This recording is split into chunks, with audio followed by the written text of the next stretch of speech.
Hello నమస్కారం అండి. Group 1, group 2, VRO, VRA, panchayat secretary all competitive exam ప్రిపరేషన్కి స్వాగతం. ఏంటంటే ఈరోజు మనం ఇండియన్ ఎకానమీలో ఉన్నటువంటి మానవ అభివృద్ధి నివేదికల నుంచి వచ్చేటటువంటి ముఖ్యమైనటువంటి విషయాలు, ముఖ్యమైనటువంటి బిట్స్ గురించి మనం ఈ యూట్యూబ్లో చర్చించుకుందాము. ఏంటంటే మానవ అభివృద్ధి నివేదికలు అనేవి ఇవి 1990లో తొలిసారిగా విడుదల చేశారనమాట. ఏంటంటే మానవ అభివృద్ధి సూచికలను తొలిసారిగా ఎప్పుడు విడుదల చేశారయా అంటే 1990 సంవత్సరంలో విడుదల చేశారు. ఏంటంటే అప్పటి నుండి ప్రతి ఏటా కూడా ఈ సూచికలను విడుదల చేయడం జరుగుతుంది. అలాగైతే మనకి 2015 సంవత్సరంలో విడుదలైన మానవ అభివృద్ధి సూచిక నివేదికలో మొదటి స్థానంలో ఉంది ఏంటంటే నార్వే. మొదటి స్థానంలో నార్వే. ఏంటంటే ఇవి చాలా చాలా ఇంపార్టెంట్ అండి. మనం చెప్పుకోబోయేది ఏంటంటే ఈ మానవ అభివృద్ధి సూచికల నుంచి వచ్చే వెరీ వెరీ ఇంపార్టెంట్ అయినటువంటి బిట్స్ మాత్రమే నేను మీకు చెప్తున్నాను.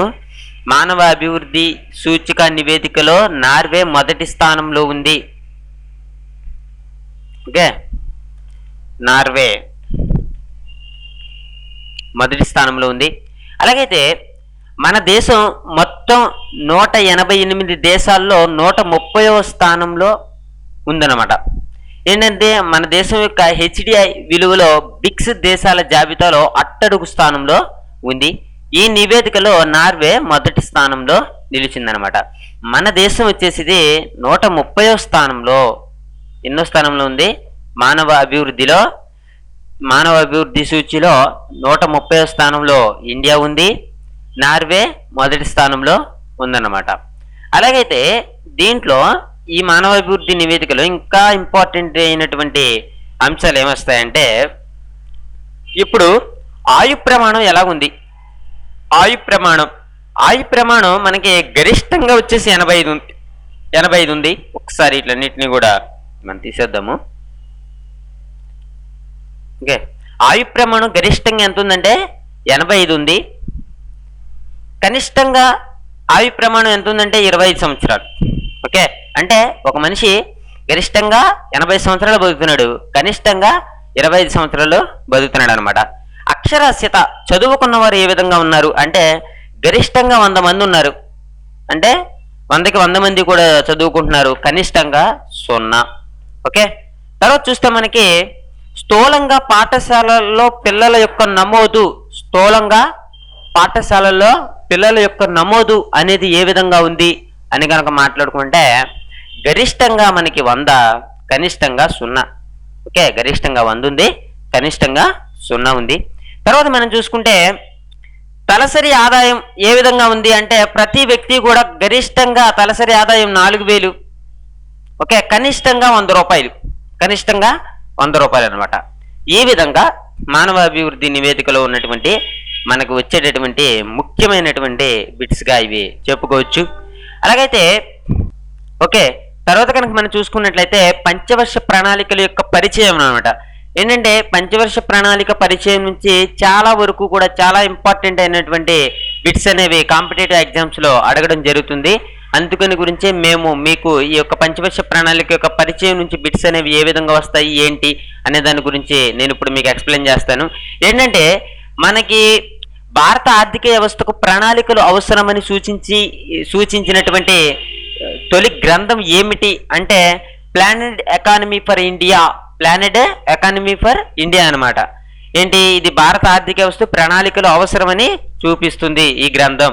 అయితే ఈ గ్రంథాన్ని ఎవరు రచించారు, ఏ సంవత్సరంలో రచించారు అని కనుక మనల్ని అడిగినట్లయితే ఇది మనకి మోక్షగుండం విశ్వేశ్వరయ్య గారు గ్రంథం వచ్చేసి 1934 సంవత్సరంలో రచించడం జరిగింది.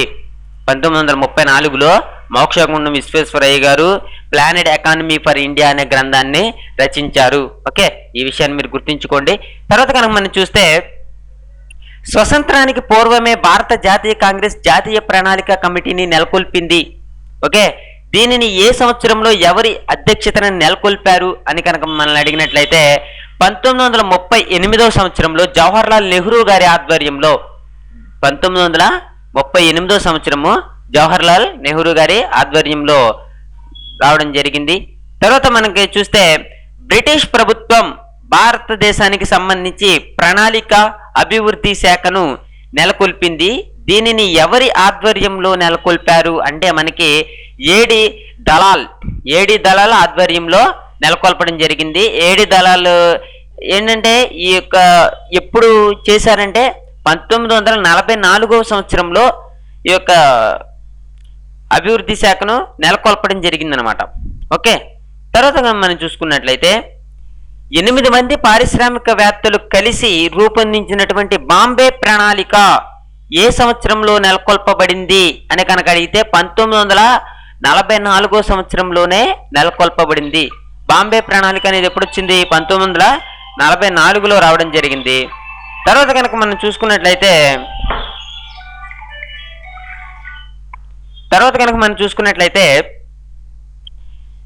బాంబే ప్రణాళిక యొక్క ముఖ్య లక్ష్యాలు ఏంటి అని కనుక మనం అడిగితే 15 ఏళ్లలో దేశంలో తలసరి ఆదాయాన్ని రెట్టింపు చేయడం, 15 సంవత్సరాల్లో దేశంలో ఉండేటువంటి తలసరి ఆదాయాన్ని రెట్టింపు చేయడం, అదేవిధంగా చూస్తే మౌలిక పరిశ్రమలను పటిష్టం చేయడం ఈ బాంబే ప్రణాళిక యొక్క ముఖ్య లక్ష్యంగా చెప్పుకోవచ్చు అనమాట. ఓకే, బాంబే ప్రణాళిక 1944.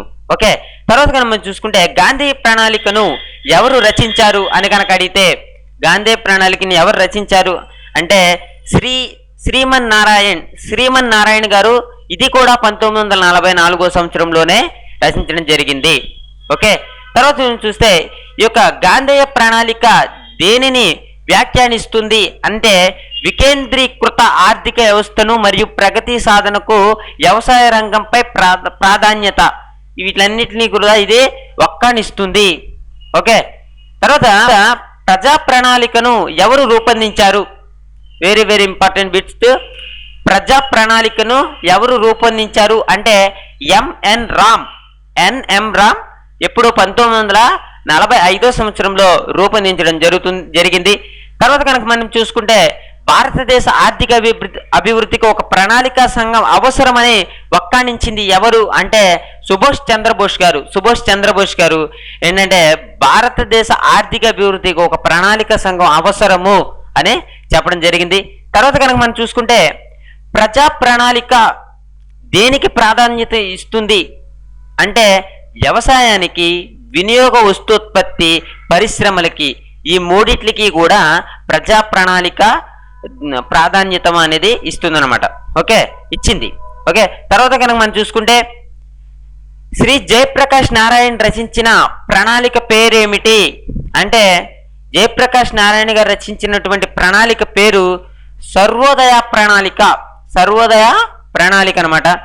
తర్వాత చూస్తే భారతదేశ ఆర్థిక ప్రణాళికల రచనపై ఏ దేశం యొక్క ప్రభావం ఎక్కువగా కనిపిస్తుంది అంటే రష్యా దేశం యొక్క ప్రభావం అనేది ఎక్కువగా కనిపిస్తుంది. రష్యా దేశం యొక్క ప్రభావం అనేది ఎక్కువగా కనిపిస్తుంది. తర్వాత కనుక మనం చూసుకున్నట్లయితే ఇండియాలో ప్రణాళిక సంఘం ఎప్పుడు ఏర్పడింది? చాలా ఇంపార్టెంట్ బిట్ ఇది. 1950వ సంవత్సరంలో మార్చి 15వ తేదీన ఏర్పడడం జరిగింది. మార్చి 15న ఏర్పాటు చేయడం జరిగింది. తర్వాత 2015 జనవరి 1న ప్రణాళిక సంఘం స్థానంలో నీతి ఆయోగ్ ఏర్పాటైంది. చాలా ఇంపార్టెంట్ ఇది. నీతి ఆయోగ్ ఎప్పుడు ఏర్పడింది అంటే మనకి 2015వ సంవత్సరంలో జనవరి 1వ తారీఖున నీతి ఆయోగ్ అనేది ఏర్పడింది. ఓకే, తర్వాత చూస్తే ఏ తీర్మానం ద్వారా ప్రణాళిక సంఘం ఏర్పడింది అని కనుక మనల్ని అడిగితే కేంద్ర మంత్రిమండలి సంఘం యొక్క కేంద్ర మంత్రిమండలి తీర్మానం ద్వారా ఈ యొక్క సంఘం అనేది ఏర్పడింది అనమాట. ఓకే, తర్వాత మనం చూస్తే జాతీయ అభివృద్ధి మండలి ఎప్పుడు స్థాపించబడింది? చాలా ఇంపార్టెంట్ ఇది. ఎన్డీసీ జాతీయ అభివృద్ధి మండలి 1952వ సంవత్సరంలో ఆగస్టు 6వ తారీఖున ఏర్పడడం జరిగింది.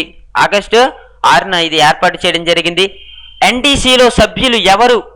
ఎన్డీసీలో అంటే జాతీయ అభివృద్ధి మండలిలో ఉన్నటువంటి సభ్యులు ఎవరంటే ప్రధానమంత్రితో కూడిన మొత్తం కేబినెట్ మంత్రులు, రాష్ట్రాల ముఖ్యమంత్రులు మరియు కొన్ని కేంద్రపాలిత ప్రాంతాల లెఫ్టినెంట్ గవర్నర్లు, ప్రణాళిక సంఘం సభ్యులు, వీళ్ళందరూ కూడా ఎన్డీసీలో సభ్యులుగా చెప్తారనమాట. తర్వాత ఆర్థిక అభివృద్ధి కొరకు 1950లో భారతదేశం దీర్ఘదర్శ ప్రణాళిక విధానాన్ని అనుసరించి రూపొందించింది. కానీ 1991 నుండి సూచనాత్మక ప్రణాళిక పద్ధతిని అనుసరిస్తుంది. ఓకే, ఈ ఒక్క పాయింట్ గుర్తుంచుకోండి మీరు. ఓకే, ఇంతవరకు కూడా పంచవర్ష ప్రణాళిక పరిచయం నుంచి వచ్చేటటువంటి చాలా చాలా ఇంపార్టెంట్ అయినటువంటి బిట్స్ గురించి మనం చెప్పుకున్నాము. మీకు ఈ వీడియో నచ్చితే లైక్ చేయండి. Thank you for watching. Have a nice day.